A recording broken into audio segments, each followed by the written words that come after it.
तो hello guys, आज मैं आप लोगों को समझाने जा रहा हूँ फाइनेंशियल स्टेटमेंट्स विद एडजस्टमेंट्स वाले अकाउंट्स। ठीक है, तो इसमें हम लोग का पहला वाला क्या है कि क्लोजिंग स्टॉक। ठीक है, तो क्लोजिंग स्टॉक क्या होता है?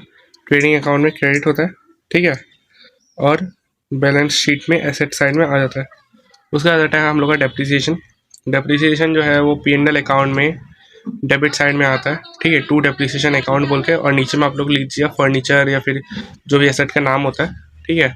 उसके बाद आप लोगों को लिखना होगा कि बैलेंस शीट में ये एसेट में से माइनस करना होगा, ठीक है। डेप्रिसिएशन कि अगर 10% हो तो 10% डेप्रिशिएट कर दिया, उसका 20% तो 20% कर दिया डेप्रिशिएट, ठीक है, उस कंसर्न अकाउंट में से। मान के चलिए फर्नीचर का है तो फर्नीचर में से 10% हटा दिया, प्लांट एंड मशीनरी का है तो प्लांट एंड मशीनरी से उधर से हटा दिया, ठीक है। उसका आता है आउटस्टैंडिंग एक्सपेंसेस। ये वो खर्चे होते हैं, ये वो चीज़ें होती है ना जो कि हमें देनी बाकी है, ठीक है, आउटस्टैंडिंग एक्सपेंसेस। तो ये क्या होता है? ट्रेडिंग अकाउंट में जो कंसर्न अकाउंट होता है, ठीक है, डेबिट साइड में प्लस हो जाता है। उसके बाद ये जो P&L में होता है ये डेबिट साइड में प्लस हो जाता है, ठीक है। कुछ जो भी इसका अकाउंट होता है जैसे वेजेस हो गया या फिर अगर सैलरीज हो गया तो P&L में आ जाएगा, और अगर वेजेस हो गया तो इसमें आ जाएगा, ठीक है, ऐसे करके। और लाइबिलिटी साइड में आ जाता है बैलेंस शीट में। उसके बाद आ जाता है हम लोग का प्रीपेड एक्सपेंसेस। तो प्रीपेड एक्सपेंसेस क्या होता है?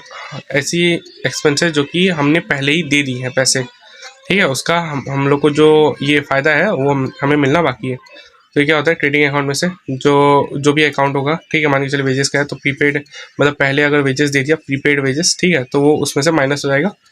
या फिर अगर P&L में अगर मान के चलिए सैलरीज अगर एडवांस में दे दी है, ठीक है, प्रीपेड एक्सपेंसेस हो गई तो सैलरी में से माइनस हो जाएगा और एसेट साइड में आ जाएगा। उसके बाद हम लोगों के पास एक्रूड इनकम।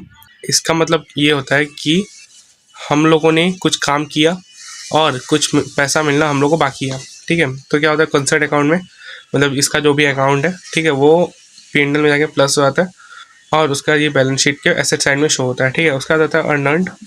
तो अनअर्न्ड क्या होता है कि जो कंसर्न अकाउंट होता है इसका, ठीक है, P&L का, उसमें से माइनस हो जाता है। इसका मतलब क्या होता है कि मान के चलिए हम लोगों ने कुछ काम नहीं किया, उसके बदले में हमें पैसा मिल गया और हमें काम करना बाकी है, ठीक है, तो ये हमारे लिए एक लाइबिलिटी बन जाती है, इसलिए लाइबिलिटी साइड में आ जाएगी एसेट की।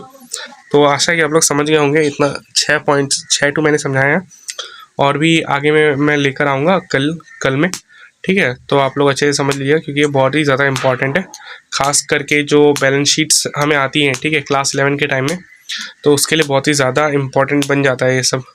और अगर आप लोगों को चैनल कंटेंट पसंद आया तो प्लीज़ सब्सक्राइब कर दीजिएगा, और वीडियो को लाइक भी कर दीजिए और शेयर भी कर दीजिए अपने दोस्तों के साथ, ताकि उन्हें भी फ़ायदा हो। और ऐसे भी क्लास 11 के एग्ज़ाम्स आ रहे हैं तो सभी को पास होने में ज़रा हेल्प हो जाएगा, ठीक है। चलिए, बाय बाय।